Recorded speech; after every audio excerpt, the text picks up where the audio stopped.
on my waist and put that body on me. I'm coming now, follow my lead. I'm coming now, follow my lead. On I said, ooh, I'm blinded by the lights. I need someone to love. All my brothers got that gas and they always be smoking like a Rasta. I do the same thing. I told you that I never would. Told you I changed, even when I knew I never could. Oh, it's such a shame that we don't talk anymore. Hello আসসালামু আলাইকুম everyone, কী অবস্থা সবার, সবাই কেমন আছেন? চলে এলাম ঈদের ব্লগ নিয়ে। এটা ছিল ঈদের দিন সকালের একটা ব্লগ। সবাইকে ঈদের অনেক অনেক শুভেচ্ছা, ঈদ মোবারক। একটু লেট আপলোড হয়ে গেল ভিডিওটা দেওয়ার জন্য। তো ঈদের দিন সকালে উঠে একদম রান্না বান্না শুরু করে দিয়েছিলাম, যেটা কি না হচ্ছে অনেক কিছুই করেছিলাম, সব কিছু ফুটেজ নেওয়া হয়নি। তো যেগুলোই করেছিলাম ক্লিপগুলো অ্যাড করে দিলাম। আর এটা ঈদের থেকে শুরু করে কয়েক দিনের ভিডিও মিলে হবে, কারণ ঈদের পর থেকে আমরা বাসার সবাই মিলে অনেক অসুস্থ। তারপরে ঈদের দিন সকালে একটু খাওয়া দাওয়া করে একটু হালকা পাতলা একটা ভিডিও নিয়েছিলাম। এটা হচ্ছে ঈদের 2 নাম্বার দিন, মানে দ্বিতীয় দিনের ভিডিও। রাত বাজে তখন 1টা। ননদিনীকে বললাম আমার এখন একটা পুডিং খেতে হবে, তো পুডিং বানিয়ে আমার জন্য রেডি করে নিয়ে আসলো। তখন বাজে অলমোস্ট রাত 1টা। পুডিংটা এত বেশি মজা হয়েছিল, মানে ঈদের দিনও ওকে দিয়ে একটা পুডিং বানিয়েছিলাম, সেটা খেতে খেতে শেষ করে আবার ঈদের দ্বিতীয় দিনও ওকে দিয়ে আবার একটা পুডিং বানিয়েছে, যে না আমার পুডিং খেতে হবে। ও এত মজার পুডিং বানায় যেটা কিনা অনেক বেশি ভালো লাগে, যে কারণে ওকে দিয়ে 2বার খাটনি দেই। তারপরে ছিল এটা ঈদের তৃতীয় দিন। আমার একদম ঈদের দ্বিতীয় দিয়ে মানে ঈদের দিন থেকে এত শরীর খারাপ ছিল যে আর ঈদের দ্বিতীয় দিন প্রথম দিন বেরি হওয়া হয়নি। তো ঈদের তৃতীয় দিন একটু হালকা পাতলা রেডি হয়ে গেলাম যে আমরা একটু বের হব।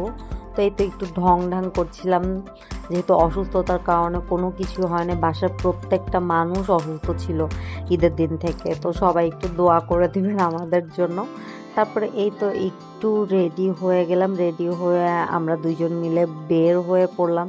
জানি না কোথায় যাব, ঘুরতে ঘুরতে তারপরে চিন্তা করলাম যে আমরা তাহলে যেহেতু সিরাজগঞ্জে এসেছি, চায়নাবাদ না গেলে তো হয়ই না। তো আমরা চায়নাবাদের উদ্দেশ্যে রওনা দিলাম। তো সেদিন আকাশটা এত বেশি মেঘলা ছিল, মানে বেশ মেঘলা ছিল, ওয়েদারটা খুব বেশি ভালো ছিল, এত বাতাস। মনে হচ্ছিল যে যখন রিক্সাতে ঘুরছিলাম ঠিক মনে হচ্ছিল যে শীতের দিনে রাতের বেলায় যেরকম ঘুরতে গেলে একটু ঠান্ডা আবহাওয়াটা গায়ের মধ্যে বাড়ি দেয়, মানে একটু কাটার মতো বিঁধে পড়ে, এরকম একটা অবস্থা ছিল। ওয়েদারটা খুব বেশি ঠান্ডা ছিল। আশেপাশের ওয়েদারটা দেখে আই থিঙ্ক বুঝতে পারছেন যে কি পরিমাণ মেঘলা ওয়েদার ছিল, আর এত বেশি মানুষ ছিল, মানে দেখেন কি পরিমাণ ভিড়। যাওয়ার সময় এত ভিড় ছিল, আসার সময় সেম অবস্থা, মানে ভিড়ের কোনো কমতি নেই। ঈদের টাইম তো সবাই বাসায় আসছে, এরকম একটা অবস্থা। তারপর এই যে দেখেন কি সুন্দর ব্রিজটা জুম করে দেখছিলাম, মানে বেশ এনজয় করছিলাম, ওয়েদারটার জন্য খুব বেশি ভালো লাগছিল। তারপরে এই জায়গাটা দেখেন এত সুন্দর।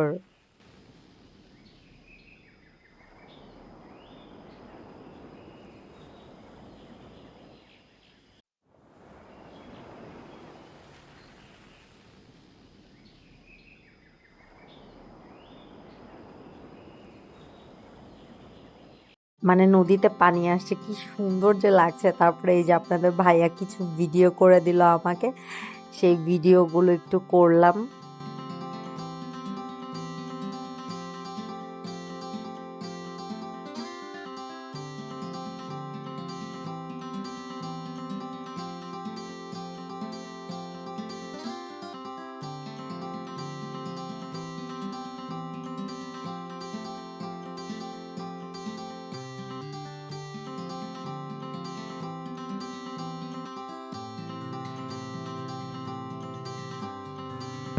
তারপরে ভিডিও শেষ করে আমরা আবার রিক্সা নিয়ে চলে আসলাম।